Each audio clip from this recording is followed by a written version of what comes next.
All right, should be good to go. Thanks so much. All right. Prime Minister, whenever you're ready. Okay. Kind of nervous. Okay. Starting in 3, 2, 1. So firstly, a quick model. We think that when remote work remains the norm, we think it's a motion that really is only a debate about areas in which work can be like outsourced remotely. We think that this will, in a world where this is a norm, it will likely lead to a high incentive for governments to heavily invest in things like access to Wi-Fi. And note when this debate happens, we think this debate happens in places like China, where which basically has converted everything to online, in places where 5G tech is rapidly on the rise, where mobile data in Africa, for example, is much cheaper than the US and Canada. But we also think this happens in the West, where 40 to 50% of work has largely moved to being online. Okay, so two arguments then. One, why remote work leads to more equity and accessibility. Secondly, why people will be happier. On equity and accessibility, we think there's just going to be more employability, like accessibility to work, right? Because note in the status quo, the geography massively traps people. People have high costs for things like work visas, for moving, for relocating for work, and notably in places where, because it's so high, people often can't just do these kinds of things and move very easily when they find themselves out of work or find themselves in a situation that they don't like. Also, so we think that this affects people in other countries. We think that people that are trapped in we think this affects people that are trapped in rural areas with no access to cities, and people in cities with poor infrastructure, such as lack of transportation. Notably, Toronto has fucking shit infrastructure, but that's besides the point, because obviously Toronto is just one country or one city. We think there's a few benefits to this. One, we think development within is significantly more stable and equitable in a world where this is a norm, because more jobs can go into rural areas, but also there's a higher tax base in rural areas for services. So if you're in like a small town that doesn't have enough money to rebuild its water system or something, think when more people move in, you're able to tax them more, you're able to get municipal funds for that. Also though, it just means you have more purchasing power to attract businesses, right? I think on one level in the West, this might mean you get the marginal benefit of getting an extra, for the first time getting a Starbucks in your city, but also it's just it means you can get access to things like grocery stores that make things cheaper, right? A Walmart in a rural area is very important for these kinds of people because they often can't afford the services otherwise. I also think that another benefit is that job opportunities are significantly higher for everyone. Note, many countries have unequal job distributions. Some states have a lack of workers and some states have too many. But now you're more able to access jobs across state lines because it doesn't require things like work visas and so forth. These things are just what's the word? The roughness between transition for these things kind of lower. Third thing though is we think it stops overcrowding of things like megacities. And it's not only an avenue for economic benefits, it's just the fact that there's just a huge massive influx of people coming into megacities, right? Note that rich people are more likely to move away because they have an inability to, because of capital, just because these influx is happening. So it means that middle and lower income people are more likely to stay in the city. One, we think this is quite simple. There's less of a demand for housing in a city and for goods in general, and there's more of a supply just by nature of people not taking it up. So there's lower, we think it's going to lead to lower property costs, which means lower property taxes for places like that, for people who already own homes and aren't able to buy a new one. And on margin, just things become, I think we can say, become more affordable. But also notably, the rich are just less likely to attempt to monopolize certain essential services like water, right? In Karachi, there's a limited water supply, there's a very limited water supply, and there's a really old pipe system, but the government cannot fix it because people are using it all the time, and it's very hard to do that. But when less people are using it, and the rich are no longer saying, oh, we need the water, I think it means just rich people, not just by nature of not being there, are less likely to monopolize important services. It could also mean things for parks too, right? I think the poor are more able to access nice parks in our world. Also, just less people means we can just say less environmental harms like pollution, less likely to drive up things like property prices. Fourth thing under this is then we think there's more of a likelihood from hiring people of other countries, especially in service industries. And because low wages give developing countries a competitive advantage, and companies don't have to worry about the high startup costs of relocating, the high startup costs of paying people in person, having to pay for their transition stuff. The comparative then is an ops world where when people move back, we will move back to a hierarchy of work and urbanization that disproportionately affects these most vulnerable people oftentimes. The poorest have to pay far more to live in a city that they are essentially trapped within because of socioeconomic pressures that remove their agency and force them to come there in the first place to find work where they can't even barely afford to sustain themselves. Conclusion at the end of this argument is that we're just going to get more jobs, we think. Second argument then on why people are going to be more happy. One, we think you're just able to spend more time with family, not having to relocate. This is a huge problem in China, where depression rates are sky high because people are leaving and the city is their only, and this is their only option to move into the city. But also we think this is really important. It shifts gender norms, right? Men are more in a situation where they're interacting with children because they're literally in the, they're there now instead of being at, having to go to work early in the morning all the time. And I think to some extent, men are more forced to take care of children and do things like housework because they have to be around the house, and also they have to be around the house. Notably, I think this is especially important in nascent feminist movement, or nascent, what am I saying? Feminist movements, where it's hard to appeal using feminist rhetoric, right? Because now you can argue for more feminine lines of analysis. For example, you can say things like, you're in the house and you can see me constantly working with this kid and having to take care of it, and it's really stressful on me. Can you please work with him today instead of me? Or can you please clean instead of I am? Because we're both in the same space 24/7, and you can see how frustrating it is. Whereas before you probably couldn't see the struggle because you are at work all the time and just believe that it may be a struggle, but aren't able to actually personally relate to it on the same level. So I think this, to some extent, allows, especially in situations where feminist arguments like men oppress you are not as important, men are oppressing women, it's just less likely to be that line of rhetoric, and people are more likely to buy in because women can just be you can see how hard this work is for me. I think this also just normalizes men working from home and also taking care of kids.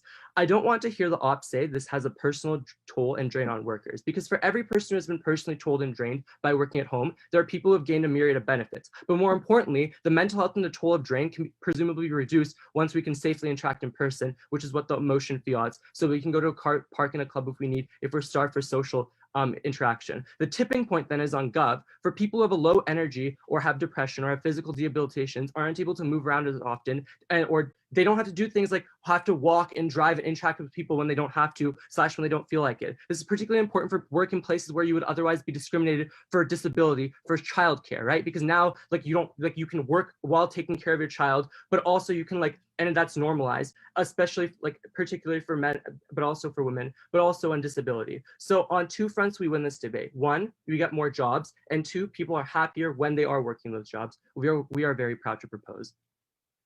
All right, thank you very much. I'd like to invite the Leader of Opposition.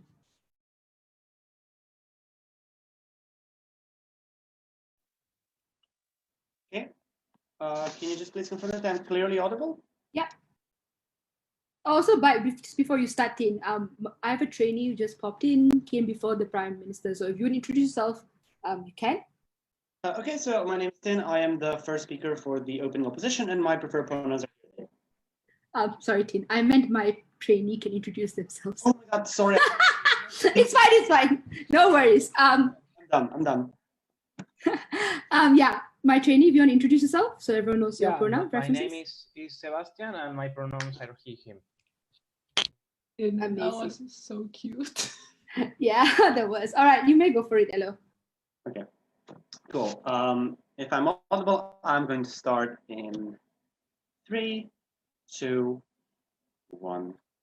Before we explain the huge harms of government, both psychologically and economically, just two clarifications. One, the burden of proof on the opposition is only to prove that this doesn't have to be a dominant norm. We're still perfectly happy to stand behind remote work existing in cases where efficiency and flexibility are incredibly aided by this. So things like consulting, things like digital nomads and debate coaching have been remote even before COVID. We're very happy for these to stay insofar as there's a plethora of these things. A lot of the global accessibility that open government claims is marginal. Secondly, I think open government just takes for granted the idea that having a functional, fast internet connection, a working laptop with a fucking camera, which your employer expects of you, is something that is accessible to people, particularly in poor regions of the world, which open government seems to care about a lot. I would just like that reality check to be out of the way. That being said, let's talk about the positive elements of having in-person work directly clashing with the analysis of happiness coming out of opening government. First of all, know that it's just a source of dynamic. Going outside of the house and changing your surroundings means that your days are no longer every single day fucking the same, creating a routine where people fall into a slump and their mental health deteriorates, proven in numerous examples during COVID. But it also fucks up the work-home balance. Know that it's very important for your home to be a place which you perceive of as a sanctuary, somewhere where you do not think of work, but rather you relax, which enables you to be more productive. Insofar as your workplace is next to your bed, you're consistently reminded of this fact, and it's harder for you to separate those things. But secondly, it's far easier for employers to request that you're available 24/7 and to not pay overtime, because there's a very accessible argument of saying you literally just have to be at your computer. There are no added costs of you commuting or whatever. So you have to be consistently available, which means that day planning and also strain on workers is worse. But the fact that you spend 24/7 with your family and your child is crying in the background while you're trying to work puts a strain on you emotionally, and you're more likely to be frustrated and aggressive rather than have the positive discourse that opening government wants you to have. But secondly, not a lot of people just live alone or live in toxic families, and going to work is a form of escapism, which actually allows them to regain their mental health rather than consistently being in toxic environments. Thirdly, method socialization is incredibly important. Insofar as you meet people in person, you create connections which are not just support structures, but also emotionally fulfilling, which you would not create otherwise. Like the post-work pint culture only exists if you are at the same place with those people, and then you're like, let's go to the local bar, and then it becomes a tradition, something you look forward to every day, and it is dynamic to everyday life. Lastly, we just said teamwork is more efficient insofar as communication when it's face-to-face, in terms of communicating emotions, how you feel, and so on and so forth. It's far easier when it's done in person rather than over a camera. This is why we'll want to hug each other once COVID ends. So there's a lot of things that exist exclusively in terms of benefits to mental health on our side of the house, which opening government does not engage with. And opening government's only trade-off is to say, aha, but if Olo says some harms exist, we say some benefits exist. That's not how you do weighing. You need to prove structural analysis, which what I just did and why we already beat the opening government. But a lot more important analysis in this debate, specifically the economic analysis. You know that the way that life is structured in cities, in terms of real estate, infrastructural projects, public transport, urban planning, is literally exclusively premised on the idea that people are going to work and from work and spending a certain time at a certain workplace. There's a bunch of shit that's going to go down if this is changed. Opening government says property costs are going to go down. Yes, this is horrible. A lot of middle-class people own real estate that has value because it's close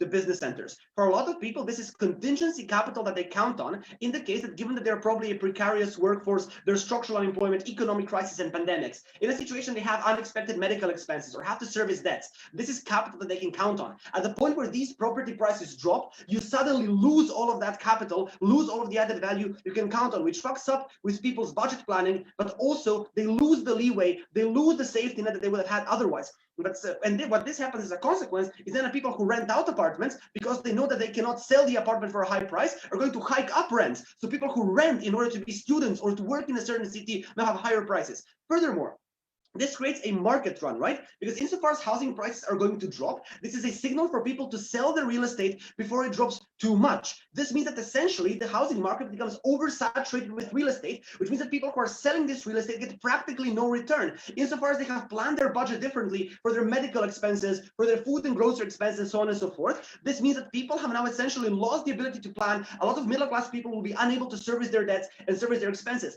But this also collapses the wider market, right? Not that mortgage brokers, for example, use real estate as collateral if people default on mortgages. Insofar as this real estate, which mortgage brokers now get as collateral, is going to be less valuable insofar as property prices are dropping, this means you have huge amounts of debt accumulating within the entire system. You essentially get a 2008 crisis, but in every single fucking downtown. Thirdly, this fucks up public infrastructure projects. Things like public transport and so on and so forth now force cities into debt because the projected costs were supposed to be alleviated by the amount of people using these systems, which means that cities now have to spend exorbitant amounts of money to service these systems, which means that they have less money to provide projects and services elsewhere. But also this hikes up prices for the most precarious workers, right? The cleaners, the cashiers, the teachers in schools who are underfunded, who are underpaid, and who still have to go to work, now have to pay for higher ticket prices, now have less efficient public transport and commuting. So for the people who are worst off, it's probably a worse comparative on their side of the house. But in general, we say it's harder for cities to access infrastructural projects in general. First, because they cannot hedge against risk. They cannot tell companies, oh, you're going to recoup the costs when the economy goes back to normal, because the economy won't go back to normal, which means that in terms of securing deals of getting infrastructure projects like, sewage and stuff like this, companies that now have less money because less infrastructural projects in business centers are viable are more unlikely to take up these deals because there's an increased added risk. But also a lot of construction companies and shit like this goes bankrupt, which means that jobs are lost for the most precarious people in this round. Before I move on, I'll take closing government. Well, part of the reason why public transport costs the government money is because insane numbers of people use it. Do you not think if less people use it, it gets less, wasted away, and therefore you need to spend less money running it? Yes, even if You're true completely. The costs are recouped by the fact that a lot of people use it to get economies of scale in terms of being able to afford people accessible tickets, or you can afford people defunds, for the environment, like they do in Singapore. You get cheaper tickets if you use public transport rather than if you use cars and stuff like this. You cannot do these things if you do not have a sufficient people using that transport, because you have to hike up the prices to recoup for the cost. A lot of auxiliary benefits also lost, but not also secondary economies, right? In business centers, there are things like cafes, like restaurants that cater to people who are in the business center every day, like West Side, East Side, Manhattan. All of these people go bankrupt, who employ supply chains, and then these intermediaries fall apart, who employ waiters, who employ cooks, who are people who do not have a high amount of skill and cannot retrain. Secondary economies go to shit, which means that people go to shit. But lastly, banks. If people lose value in real estate assets, they go for a bank run and take money away from banks, which means that banks lose liquidity. Insofar as banks work on a fractional reserve system, meaning that they always have less money than they've actually given out. This provides banks with less space to give out cheap interest and stuff like this, which is very important to recover for crisis, very important, to encourage entrepreneurship, stuff like this. So we win on the psychology. We have a great econ case. These are two cases win, and that's why opening opposition has won this debate. All right, thank you very much. I'd like to invite the Deputy Prime Minister here.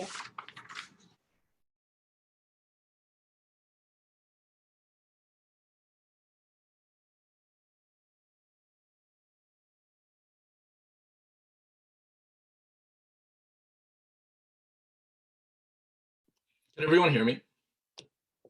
Yep. Two things, their case and then ours. The first thing that they said is that we ignore the fact that many people have less access to things like Wi-Fi. Just in case CEO wants to run this later, there's two things we already talked about in the model. First of all, that there is currently a massive trend that has increased internet accessibility massively. There's currently a fucking technological race between the United States and China on things such as being able to access 5G. The fact that right now, even as massive of a country as China has most street food stalls, like getting you to pay on WeChat rather than anything else, should indicate that at the very least it is getting significantly better. Secondly, though, we also told you that there is an incentive to expand Wi-Fi, right? Like if it is that you're spending less money on things like transportation, number one, your government has more of a budget to do things such as invest more on accessible Wi-Fi. And secondly, if your economy is dependent off of internet access, it is relatively likely that your government is going to push to expand internet access. The next claim that they said is that, oh, this hurts your happiness.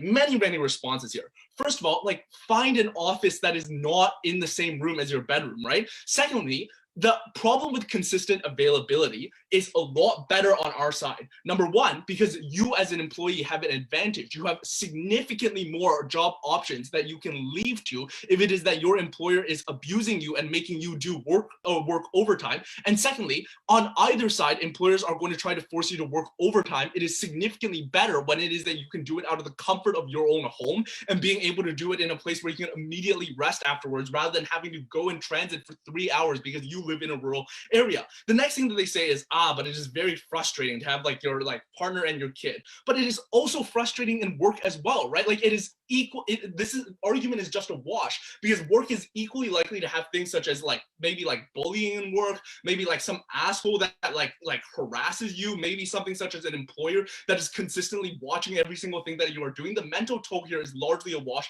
in this debate. If it is that it is a question about relaxation, your ability to have life outside of work, I think it is significantly better when you do not have to literally move to another city because that is the only way that you are able to and start a new life, because that is the only way in which you're able to access any type of economic benefits at all. Secondly, if it is that you're worried about the post-work pint culture, I think it's significantly better when you're able to have pints with your friends, maybe members of your own ethnic community within that rural region that you used to live in. It is significantly better when you can choose who it is that you're hanging out with rather than being forced into a workspace with random people that just happen to be of the same occupation as you.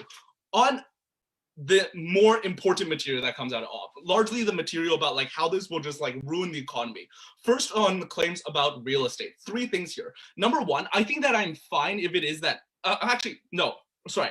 First of all, what we already framed in is that rich people are largely likely to still move into these cities anyways, right? It's about the number of people that move into the cities. However, rich people that have capital still want things such as the nightlife, still want things such as the culture of a lot of these areas, still want things such as access to current services as well. If that is the case, then they're still going to bring their capital into these areas, while it is, and meaning that it's still relatively likely that you won't have a sudden like bank run as opening opposition talks about. Secondly, though, this argument is just empirically untrue, right? We have been in this state for a year and a half. If it is that you are not seeing these massive problems with property prices right now that OO talks about, then I am uncertain as to why it is that you are likely to get it in the future.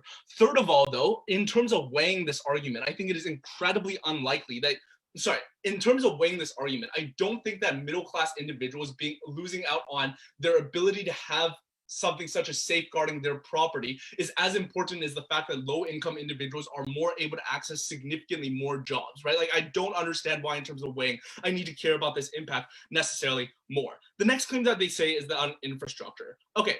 The problem is right now with things such as infrastructure and social services that these cities are currently growing a lot more than they're able to currently engage with, right? That means that right now there's too many people for your subway systems, too many people for your infrastructure, too many people for any of the social services that Matt has already explained to you, right? There are rich people that are capitalizing and using these types of water services as well. But the second thing I want to note is this. In weighing, if it is that all of opposition's arguments are true, that construction companies are suddenly going to fail, that middle-class individuals are suddenly going to be able to lose their jobs and suddenly getting less capital as well. What I want to note is that this opens up a massive amount of new opportunities when it is that you are in this situation, right? Economic crises always happen within cities. The COVID pandemic has oftentimes showed this.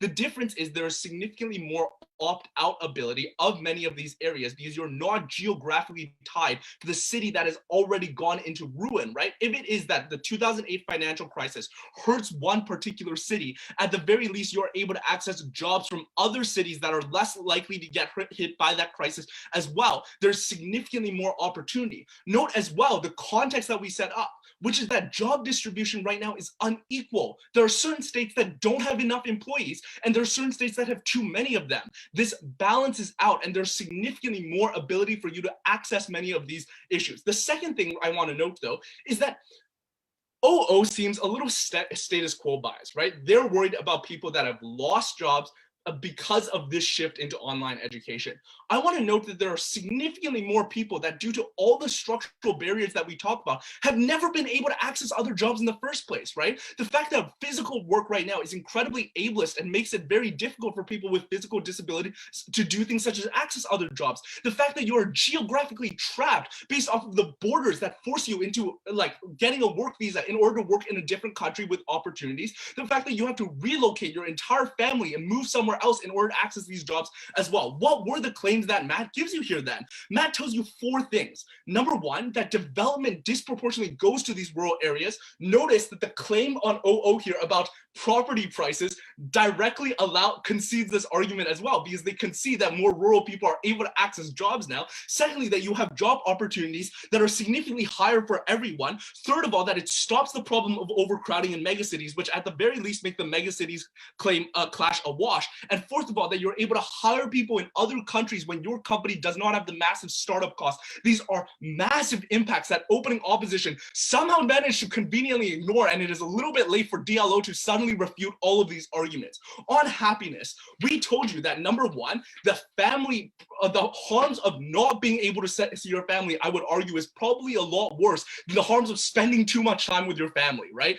Given the fact that there are people that literally had to move to other countries and grow up without their parents, means that this is ridiculous. Finally, that this is massively ableist, and third of all, that we were able to shift these gender norms. These were all claims that were not engaged with by LO.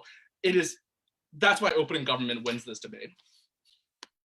All right, thank you very much. DLO, here.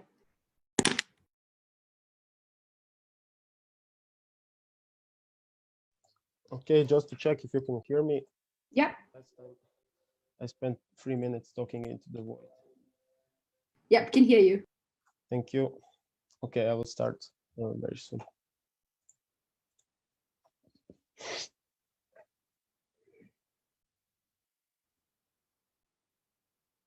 So free clarifications, engagements to OG, then extending on economy, then extending on other things. First, people with disabilities can work from home still. We are happy with that, of course. People who are anxious or I don't know, have agoraphobia, they can work from home. There's not a problem here. We don't have to stand for that. Secondly, we do see property prices falling and this becoming a problem. Property prices are fucked up all around the world right now in New York City or all of the big cities, London and all of that stuff. But people know the economy will rebound and there are government support measures in liquidity, like the biggest stimulus package ever, that, you know, do not let these prices drop to, you know, the bottom where they are going to drop if this is something which is permanent. The third mitigation is that this globalist workplace, first of all, the restrictions are still going to be the same. You are not going to be able to work in US if you don't get a work visa, even though you work from Croatia online. Secondly, there are language barriers which prevent this. Thirdly, there are time zone barriers which prevent this. Fourthly, things that can be done this way already are done, and to a large extent, some of these things are really, really abusive and like extract the capital from these people. When I don't know, like work settlers from Germany are in Croatia, and they pay people peanuts, or when they are in India, like for example, the US support systems for tech and all of this stuff. So what is the important concept of this debate? Look, the economy as we know it now is centered around people going to work and moving and all sorts of these things. You may not like it, you may like it, you may think this is bad for the environment, bad for anything, good for this, but this is the status quo. Property prices, the economies that service these working people, investment and construction companies, cities, both in terms of tax, but also in terms of financing transportation systems, are hugely invested in the way that we see it right now. What are the consequences of abruptly changing all of this, like as has never been changed before? The consequences on their side of the house are huge amounts of economy go bankrupt. Do you see people protest all over the world because they cannot work in service sectors, restaurants, cafes? Make this permanent. Permanent. Transportation systems get less accessible across the board because they either cater to the rich who can pay more to access, like per unit card, but also they reduce the accessibility in general to places that cannot pay because they don't have the unit cost of investing in a new line or metro are way up because there's no more people to support the huge investment cost. But not only that, but the debts that have been done previously accumulated based on the idea we're going to have 1 million people moving and now we have 300,000 people are way more than which you can ever get with maybe more efficiency because you have a smaller amount of people, and these are going to be highly unequal. Financially, this causes the level of economic shock that dwarfs the Great Recession in 2007. And it's not just the rich who will lose money, people. Were the rich the only ones who lost money in 2007, were unemployed, like were in a big crisis, protesting around the world, choosing people who have questionable ways of fixing the situation? When the property bubble bursts, when banks go bankrupt, when all of these investment and big folks in Wall Street and top, it's not them who suffer like eventually, it's the little guy. Unless you can change this mechanic some way, when I tell you or when we prove you that this is what's going to happen, then the little guy is the actually who suffers in this sort of communities. But also, I want to talk about the benefits of working from community and the work and home balance, which is screwed on their side of the house, which is like basically destroyed. First of all, there's no boundary of sending email after 6 p.m. anymore. Being available 24/7 is the norm now. Internally, not being able to divide your place into working space and living space. Like OG says, oh, but have 5 bedrooms. But how many people when they are in their 20s or 30s can afford to have like spare bedroom for work and then spare bedroom for this? Especially in places they want to prioritize where people maybe do not have that much money and cannot afford extra work bedrooms. Like this is the mansion type of I'm rich in US type of style that people can afford.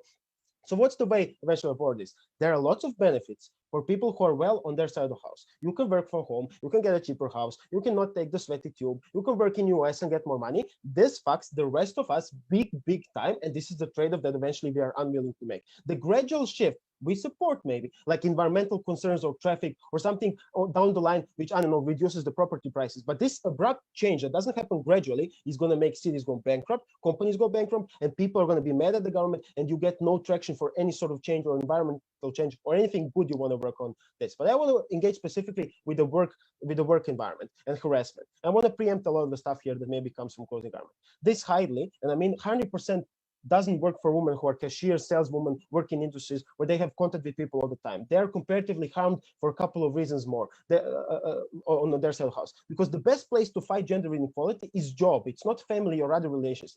It's the society where you can point to people who don't believe in this, that in a professional environment, women are actually useful, they are productive, they bring benefits to the firm, and they're not just like machines for babies and all sort of these things, which are the counterfactual gender standardization. And if you cannot point to that thing anymore, because the women who are more powerful, who have the biggest positions, who are CEOs, who work in the service sector, that can be made online, if they're left without this experience or less incentivized to some extent to talk about, because maybe some of these experiences are not going to happen to them, but they're going to happen to their sisters who are like precariat workers and who do not have this voice of standing up for them. If they're left without this, you still go to, for example, bars or clubs or societies where you can be groped, where you could be harassed or not, but you lose the ability to do this, to do the change in the best environment, to do the change, like the Me Too movement and all of this. So women who have most power are not engaged in the fight as much anymore. They already don't share experiences with women on the bottom, but these translate to some extent in the status quo when you have Me Too or other movements that, you know, at least translate to some sort of general society vibes like that happen in your local bar and blah, blah. You lose all of these things, right? I'm going to talk about why it's worse even online for some of the people, but I want to take CG. In order to take down the patriarchy as a woman in a workforce, surely you need to have got the job in the first place. I mean, yes, but I don't get it why women are going to be more likely to get the job in the online environment versus the non-online environment. I can however, tell you why they're going to feel worse for a couple of reasons in the online environment. And these are the things, for example, when it's way worse online too, because you are more easily talked over, for example. I mean, you know, like even if you don't have pernicious, malicious things, it's, you know, difficult and strange to talk to people. Even on Zoom, you know, you clash. But if you have pernicious, like if you want to talk over women, then it's way easier for you. The idea you need to look nice always is already a problem in work, right? Women are expected to wear makeup, and then men can just like wear a suit and don't change a suit for the whole week and blah, blah, blah. But this is even more pernicious when you're working from home. So when it's associated that your home environment is somewhere where you also need to be more top than the men, and this like brings back the struggle that we have had for like ages and all of that. The indirect communication also fosters stereotypes way more. But lastly, work from home balance is especially fucked with women. My grandpa, when my mom was working from home in the lockdown, thought she was available to help 24/7 because she's not actually doing anything because she is home.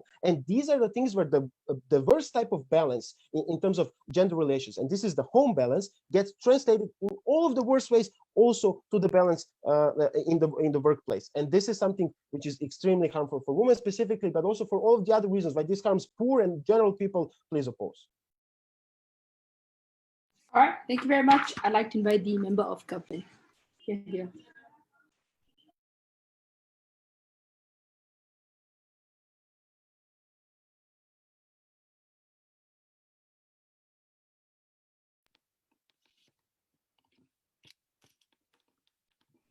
Just a reminder, Ocom, that there's no consent for streaming. So, yeah.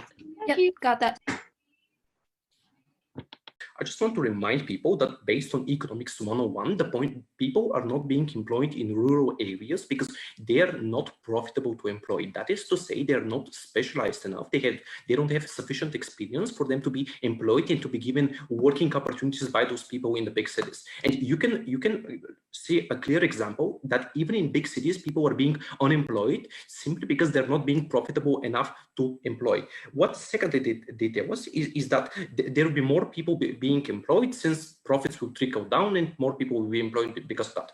Notice, just because there are bigger profits for the company in their world doesn't mean that this will trickle down to the people. Why is that so? Because currently in our neoliberal framing of the world, especially in America, England, and France, CEOs are more prone to cut on equipment, to cut on employing people just so they can get bigger profits, which means bigger dividends for people, which means they get higher raises for them. And they care about that because people enjoy money. Now, on the closing government, I'm fine with their analysis of there being structural reasons for women, minorities, and disabled people to not go to work. But the end line is this: they're not currently being employed in work for the reasons that they're just not specialized. They're just not specialized enough, educated enough, and experienced enough. And the solutions for that, I think, are pretty simple.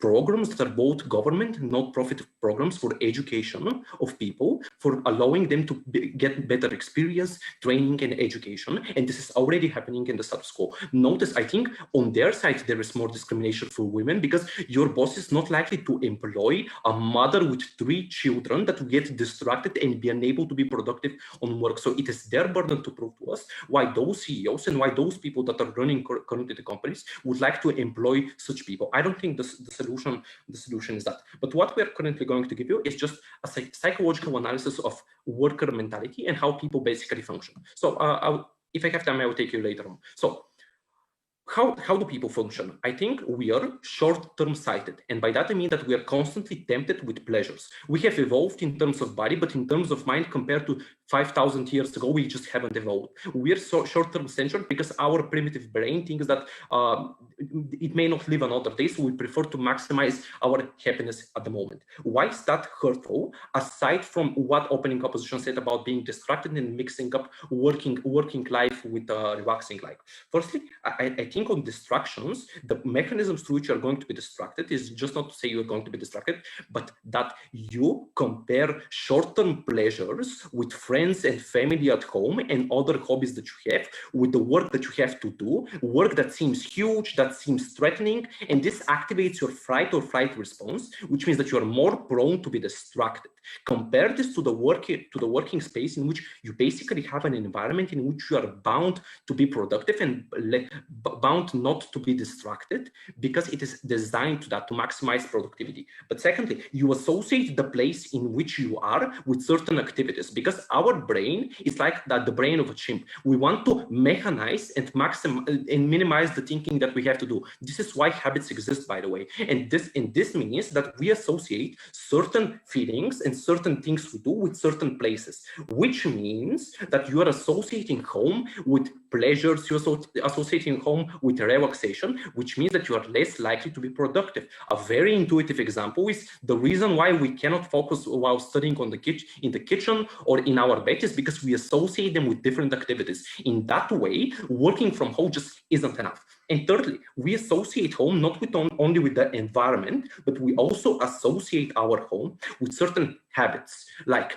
singing the guitar, playing video games, watching TV. We are constantly tempted and associate that place with something that we have to do relaxing in there instead of being productive and efficient enough. Now let's make the comparison. How is the working place different from that? I think the analysis is pretty intuitive. It is designed to be competitive. That is to say, you feel a bigger sense of social belonging because you have direct contact, not camera to camera, but face to face with your people. You want to be valid, you want to be better than them, which pushes you to be more effective and more productive. But also, at the point in which you have a direct contact with them, you just want to be more competitive.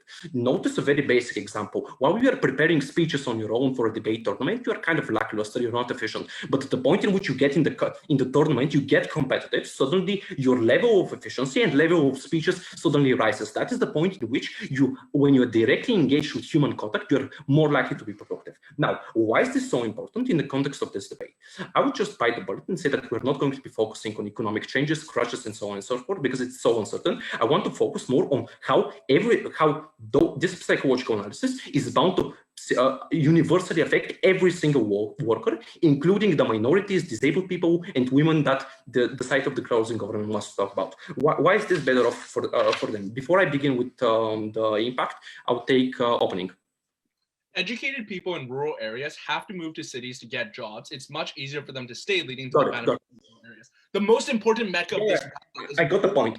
The problem is that you are saying that being in a rural area is something intrinsically good. I think moving on to the city isn't that big of a fault. You have better economical, political, social opportunities. You have so much variety and so many more opportunities to develop yourself. So being in a rural area in your home isn't an interesting good. Now, why is being more productive and more efficient better for you? First, in terms of career paths, at the point in which you're more efficient, you're more likely to stand out. You're more likely to get bonuses, promotions, which boost your ego, your social status, and your capabilities to better carry off for your family and the people you care about. And secondly, I think at the point in which we're not going to be talking about like mixing up relaxation with efficiency that opening opposition talked to you about, I want to talk about cognitive dissonance. This means that you are not certain what you're supposed to do in that place because you're associated with both those things, which means that at the point in which your productivity is running down, you're prone to be less productive. You're more prone to need more willpower and concentration. situation which leaves you more exhausted at the end of the day, and you're less prone to actually have energy not to browse on your phone while you finish with your job that took 10 hours instead of 5 hours, but you're less prone to actually focus on hobbies, on activities that you care about. So at the end of the day, you have a less efficient, less productive worker that is less happy because he's uncertain which place he should be working. For all those reasons, very proud to oppose. All right, thank you very much. I'd like to invite the culprit. Yeah.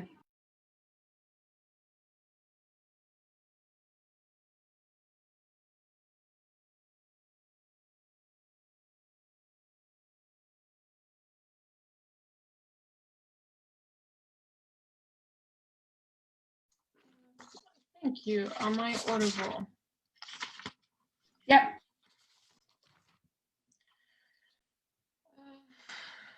Cool.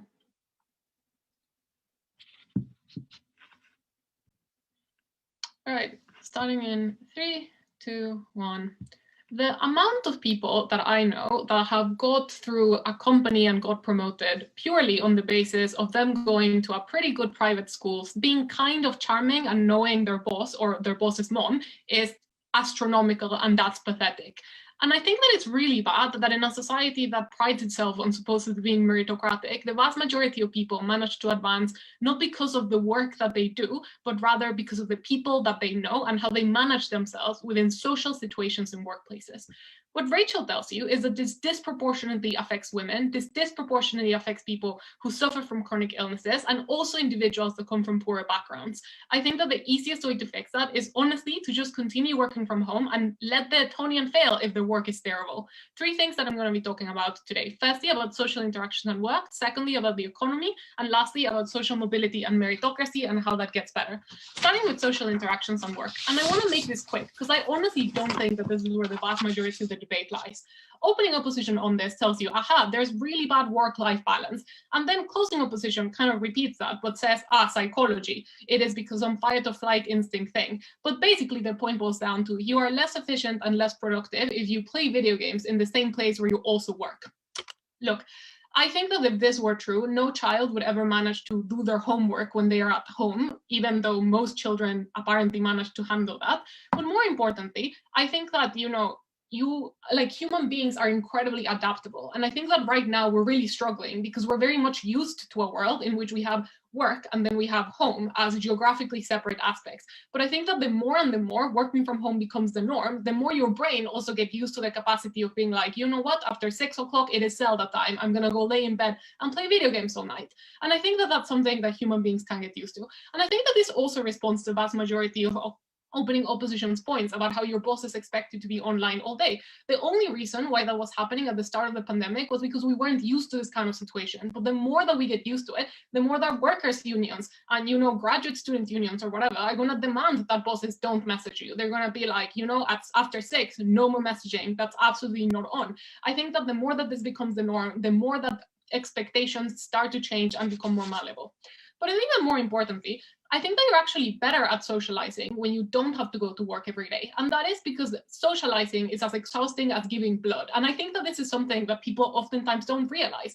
They think that minuscule interactions that you have with your coworkers don't drain you, but they do. I fucking hate the fact that I have to go into the office and be nice to everyone in my lab in the mornings when I'm cranky, when I don't want to talk to anyone, when I just want to do my fucking experiments and get out. And I don't want to listen about what people's weekends were like, but I have to. And that means that when I get out, I'm too tired to call my actual friends. I think it is better if I can just focus my work, get it done, and then go have a pint with Rachel if that's what I want. I think socializing and work from home life is actually better. And I think that most of the problems that I'll point out disappear the more we get used to them. Second point of clash on the economy. I think that the problem with opening opposition's case, who mostly went at this, is that they don't understand that the economy is quite fluid. They tell you 2 things. Firstly, they say, government spending is going to go to shit because now people won't be able, governments won't be able to manage their transport budget. Firstly, note how transport is really expensive only because they have to move in big cities about 10 million people a day, right? It is cheaper if instead of 20,000 carriages, you only need 100 and you don't constantly have to replace them because they get so worn out by the sheer amount of people using them. So it doesn't matter if less people are using it, so it's a bit more expensive because you can afford that because now way less people are using it. But more importantly, I think that it's fine if it's a bit more expensive, because that just means that governments can spend money on other things. And I think this is important, right? Because the only reason why governments spend money on transport is because they deem it as essential to the economy. And they care about that because their business cronies care about it, because they like having money in their pockets, because they think that it makes the country rich. What happens when the thing that is essential to the economy functioning is, for example, people having access to a roof over their heads, or people having access to basic internet that also allows them access to entertainment services, to education, and to a myriad of other things? Then that's better, because I think that then that means that governments spend money on services that not just allow the economy to flourish, but also allow your quality of life to be better. I think that this is analysis as to why they will spend on these things, filling in some gaps that I think opening government left out. So I think that the spendings get better. The second thing that opening opposition tells you on the economy is that some companies are going to go bankrupt. Maybe it's true, but I think that, you know, construction companies can just build other things aside from just buildings for offices. And I think that maybe, you know, spending money on constructing leisure centers and social centers is a better thing. But more importantly, I think that other industries flourish. Sure, some aspects of the economy, like Starbucks, went really, really down, but other things such as Netflix, Amazon, entertainment, and also things like delivery went up. Like, the amount of delivery food that you can get in Asia is incredible and amazing, but I live in the fucking West, so I have to sit here ordering Domino's whenever I'm hungry. And I think that the pandemic means that there's going to be increased investment in those kind of delivery services, which means that, you know, the economy shrinks in some places, but grows in others. So at the end of the day, it doesn't matter, because it is fluid. They say, aha, the little guy loses, but the little guy doesn't own a house in central Manhattan that's going to suddenly lose all the value. It's just rich people, guys. So I think that at the end of the day, even if they have a house in central Manhattan, they don't have to sell it for 2 million to be kind of okay. They just have to sell it because it's still a house and it's still valuable. They can still pay their medical bills. So the economy, if anything, gets better on their side because of government spending, and I don't think that the little guy loses. Second thing, or rather last thing, on social mobility and meritocracy. But before that, I'll take Tin. From strawmanning Lovro to the point of disgrace and extending in whip. Okay, thank you. No, that's your POI. I'm not extending in whip. Rachel literally told you all of this, and I'm not strawmanning Lovro because I was revoting you, but I don't think I'm strawmanning you. Anyway, social mobility and meritocracy. Opening government says now it's easier for those who had to work from home before, but I think that Rachel is the one who actually gives you the analysis, right? She tells you that women are stopped by the fact that they have families, that people won't hire them or won't promote them, that they're already working from home, but now their work is seen as lesser. And also that individuals who are in chronic pain just don't have the capacity to go to work. I think she tells you how we fix this, right? Firstly, because those individuals in the status quo or in opposition's world won't ask for these things because they're the individuals that have the least power in the company's equation. How now it is not just the wives that have to take care of children, it is also all of your male workers that also sat at home. So the demand for childcare is just much greater and for work provisions for those things. But also it is the fact that even if women work from home, their work is seen as worse because it's like, she can't come into the meetings. That's way worse for all of us. So I think that at the end of the day, the only way to get the work to be seen as equal is to make sure that everyone is, at the same stage of time. The only way to remove things like networking from the equation is to make sure that that can't exist anymore. And that means that we get more people from different socioeconomic backgrounds, from different gender backgrounds into better positions of work. And that's why I think that you should vote closing government. All right, thank you very much, GovWhip. To conclude the debate, I'd like to invite the OpWhip. Here. Hi, am I audible? Yep. Great, just a second.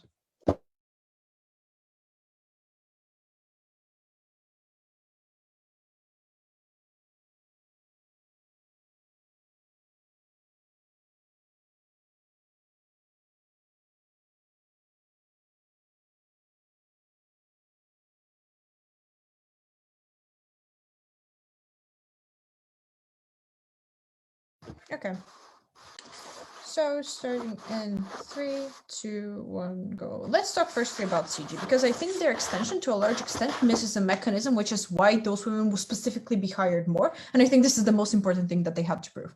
3 things. 1, about why women won't be hired much. Notice the only reason that they give is just, you have childcare, it's expensive, we don't want to hire you because, we have to pay for that. A few things. 1, notice that discrimination against women still exists in terms of women are less capable of men than doing things. Secondly, secondly, that they just have less time to do stuff, as Biser already gave us a rebuttal where it was not refuted again, which is it's not profitable to hire a woman because she may be less productive as she has 3 kids like screaming in the other room. 2, maybe if you're more prone to have another child if you already have 3. This means that the company would probably have to pay more for childcare afterwards. So I'm not sure what incentivizes those companies to like hire more women in that sense. Secondly, about people with chronic diseases, I think one, to a large extent, why those people are not hired in the status quo is because of a bias that is that those people being like a part of their body or functioning is not is a disease and something stops them from being productive later on. I would take you is just generally something that will still be known. Why? Because when you have to apply for a job, you probably have to say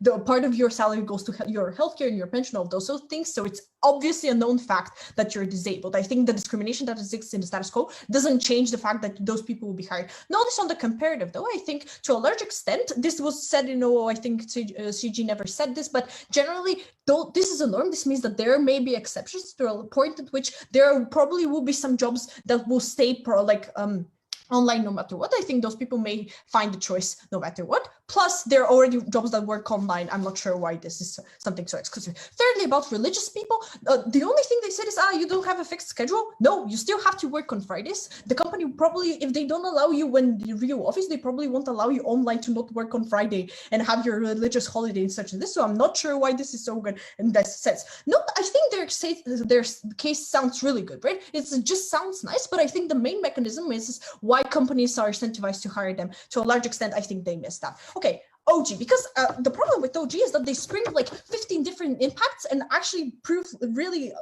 like a few of them. But basically, what do they say?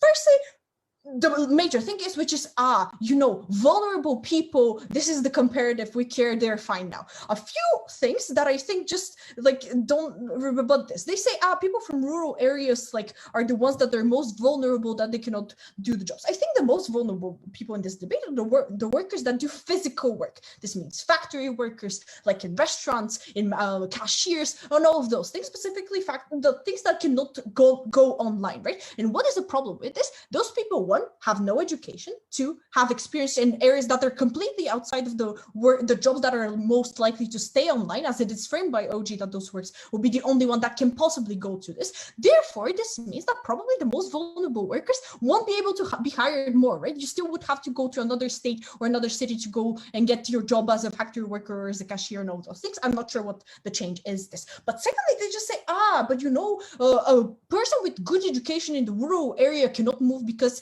he or she is like does not have as much money. Note, if you have a good education, I would presume you still have some resources in order to live and to be able to move around and like pay for education, which is for really high taxes and all of those things. I'm sure to a large extent you may be able to find a job somewhere else. I'm not sure why this is the most important thing in debate, whereas the vulnerability like clash they say is not actually true. Secondly, they just say environmental impacts and all those things. I think there are more just in the status quo, more policies to fix that as we've gone more progressive in the status quo. I'm not sure why this is the only way to fix that. Secondly, just they're saying, but you're happier because you don't have to get dislocated from your family.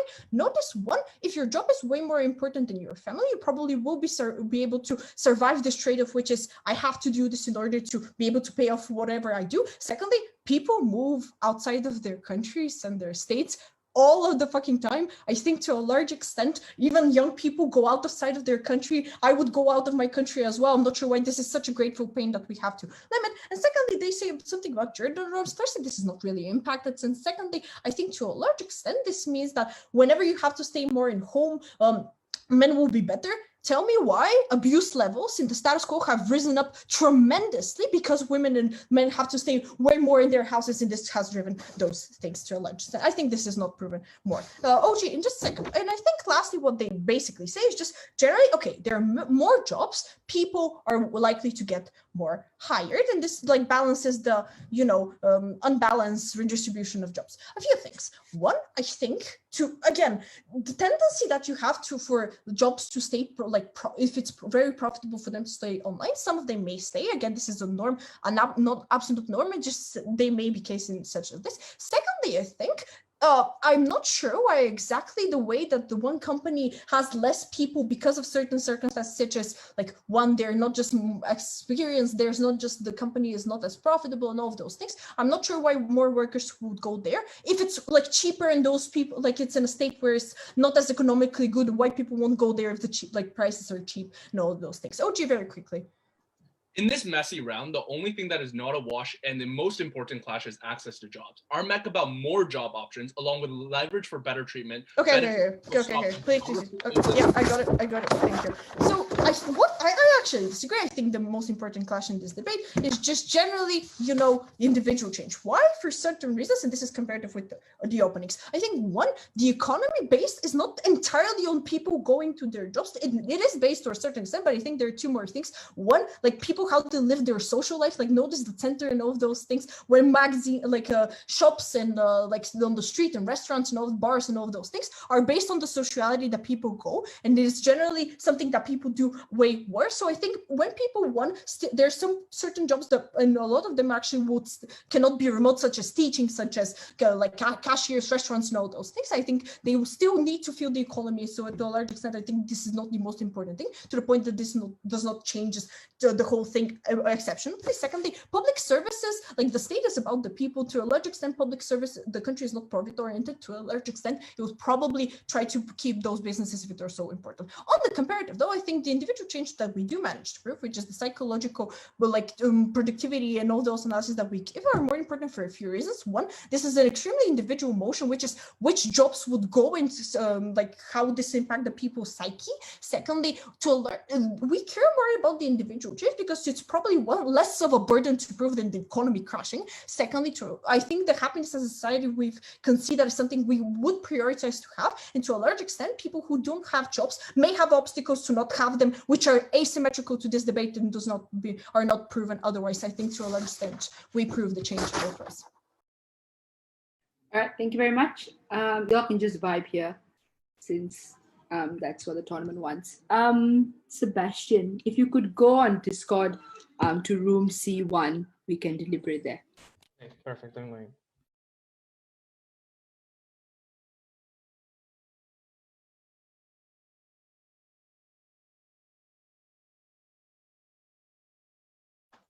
Thank you, guys.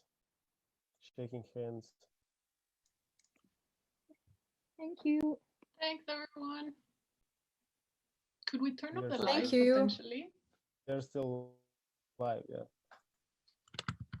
Hello, people. Hello, everyone. Why there's Hello, no one world. watching? Is there anyone watching? I don't know. I'm watching. Hello. Hello. But I meant like on Facebook. Oh yeah, there are a bunch of people watching. I think, or a bunch. There are like 5, I think. Hello, world. Hello. Post in comments who you think won. I can I'm also just end the kidding, don't. stream, which I think I'm supposed to do. So Yeah. Stop trying to goodbye. influence the adjudication, Lovro.